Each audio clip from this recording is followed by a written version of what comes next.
Well, I'm glad you stopped by the barn today and spent a little time together. It's going to be a great day today.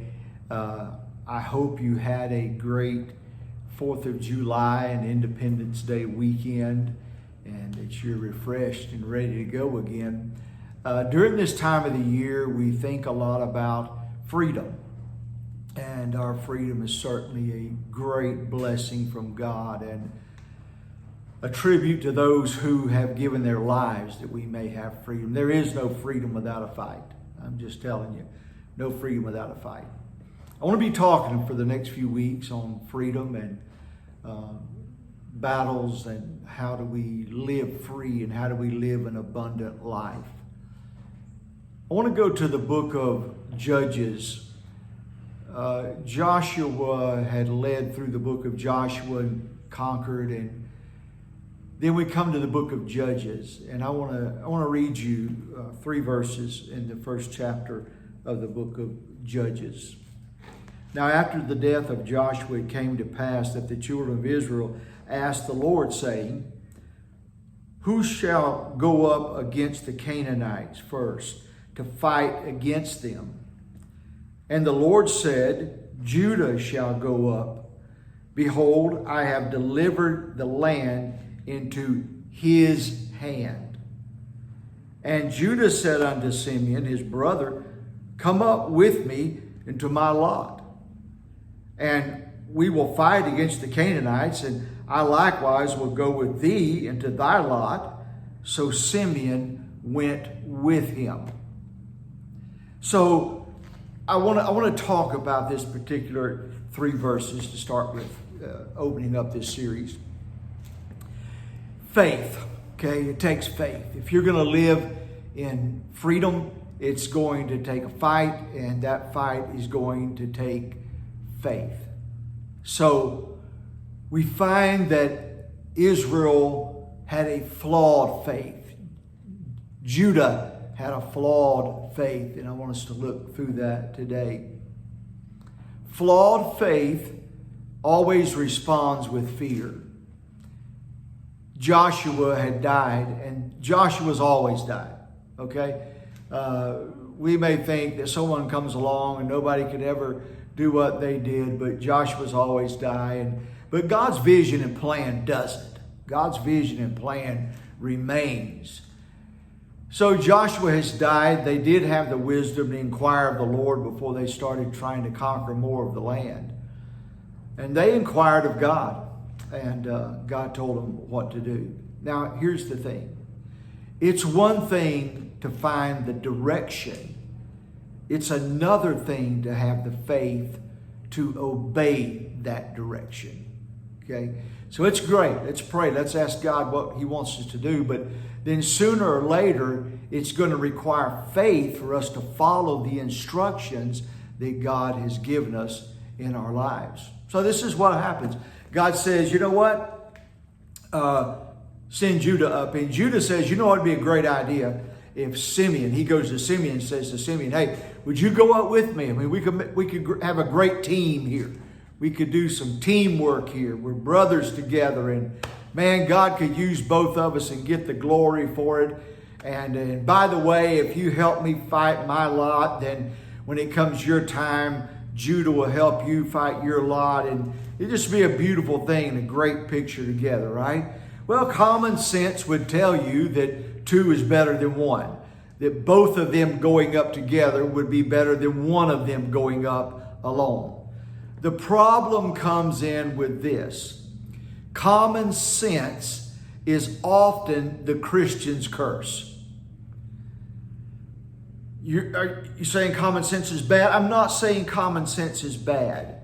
If you can't hear from God, then you need to use common sense. But if you can hear from God, you need to use God sense. And you need to do what God says for you to do. Judah had the faith when God said, "Send Judah up." Judah doesn't back up. Judah says, "We're going to go." It was a faith to do what God said to do, but it was a flawed faith because he wanted to use common sense in there to help God out. Pride always presumes that God doesn't know what He's doing and God doesn't know what He's talking about. Okay? Common sense, the human nature, the flesh of our own beings tries to outthink God and out-strategize God at times. And we're going to find it got them in a lot of trouble. Okay? So pride presumes God doesn't know what He's doing. So the idea is it's the just in case factor. Okay? Judah says, yeah, we're going to trust God, we're going to believe God, and we're going to go, but just in case, I want to take Simeon with me. And so many times that's what we do, just in case.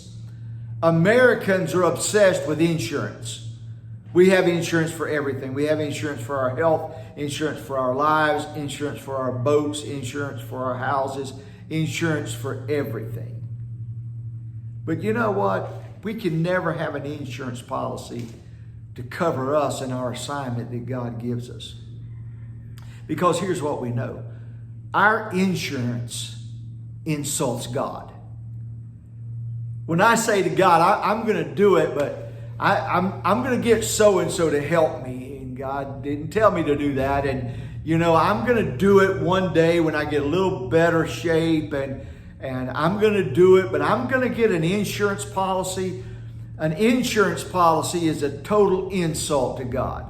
When God says do it, we do it. We obey. Just like God said it, that's how we do it. God is our primary policy. Think about it. If God can't see us through it, what other policy could see us through it, right?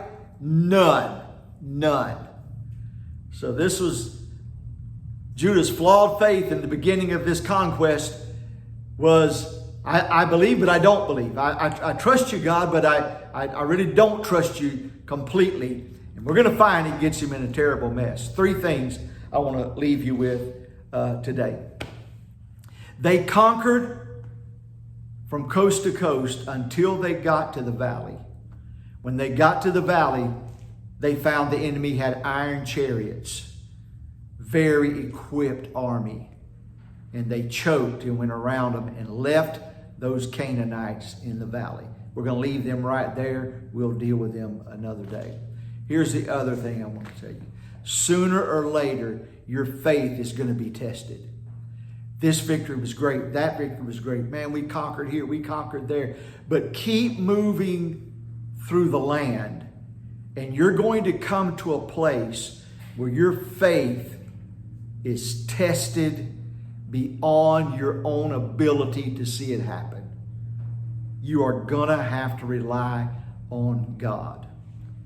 Here's the third thing. Never measure the enemy's strength by your strength. You always measure the enemy's strength by God's strength.